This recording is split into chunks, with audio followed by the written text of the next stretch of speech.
Hi everyone, aLovingSoul here. Hope this video finds you well. Today we're going to be talking about NeutralStone, aka prominent neutral card packages throughout Hearthstone's history.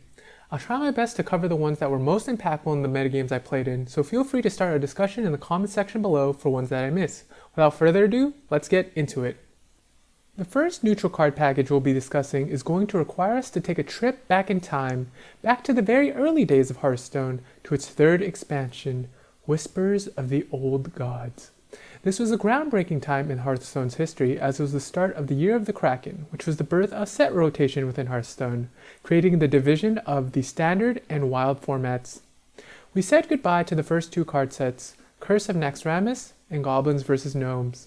But what greeted players upon opening their first pack of the new expansion was none other than one of the old gods himself, Cthulhu. My dreaming ends. Your nightmare begins.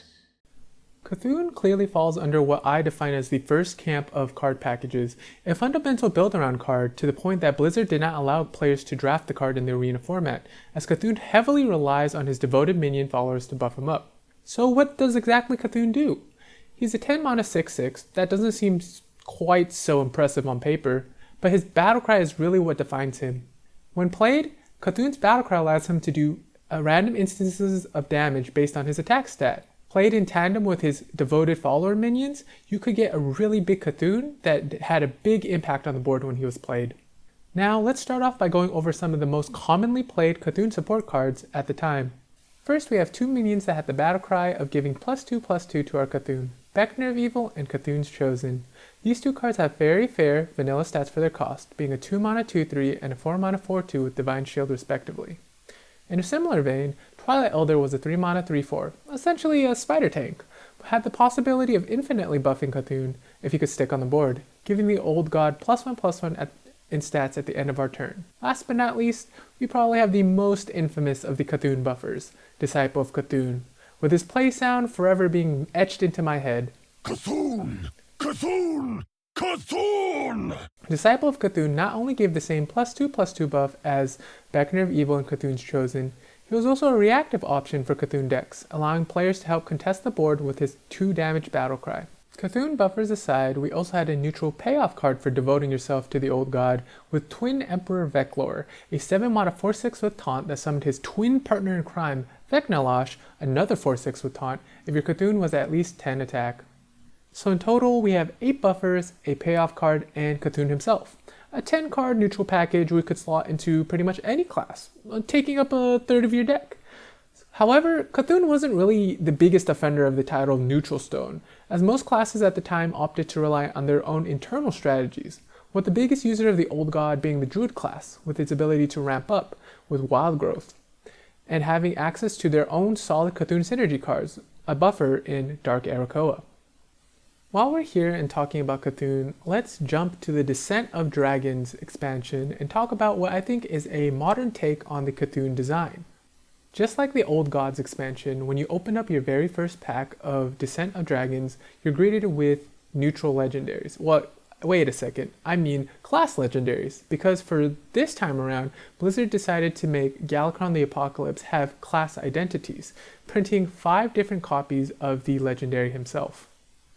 Galakrond shares a strikingly similar mechanic with Cthulhu, in that he relies on devoted follower minions in order to upgrade himself. One main gripe I had with Cthulhu's followers were that they never felt great to play, they didn't really add any spice to a game. Blizzard changed their approach with the design of Galakrond with the Invoke keyword, which triggers the Galakrond hero power, which changes depending on which class you're playing. This solves 2 main problems. First, even though there's neutral Galakrond buffers being played, they told different stories depending on the Galakrond class you were piloting. Second, the minions immediately felt impactful due to the invoked hero power effect. Before we close the chapter on Galakrond and Cthulhu, I want to take a quick moment to recognize the updated take on a secondary payoff card, which for Galakrond is Kronk's Dragonhoof. I really appreciate that Kronk's has 2 modes. One, he lets you draw your Galakrond if you don't have him in your hand already, which is great for consistency, and 2, he has a payoff for when you become Galakrond. This is a nice update from what we saw in the past with Cthulhu with Twin Emperor Veclor. It's comparisons like these between Galakrond and Cthulhu that really help me enjoy the progress that has been made in Hearthstone's design philosophy. Alright everyone, let's hop back into our time machine and go all the way back to the mean streets of gadgets and expansion. Yes, so we're going to be talking about that floaty guy, the one with a bunch of eyes, the one that was played in a bunch of decks. No, not you, Floating Watcher. Yes, we're going to be talking about none other than Patches the Pirate.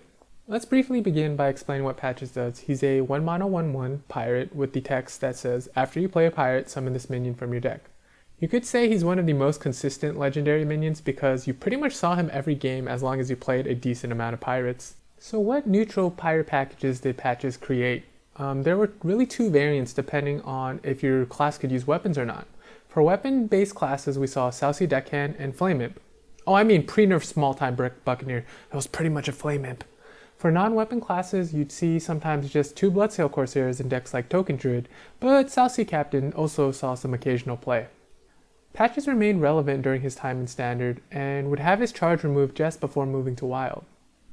Even now in Wild, we see a new rendition of the pirate package with the release of Parachute Brigand, pretty much Patches but relegated to the hand, taking advantage of explosive openings with cards like Ship's Cannon.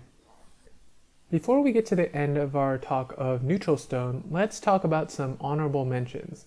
These cards didn't really form any multiple neutral card packages. They were pretty much single cards that formed entire decks and really warped the way certain decks were made. Pinch of Death Cup, Heel of Shoe.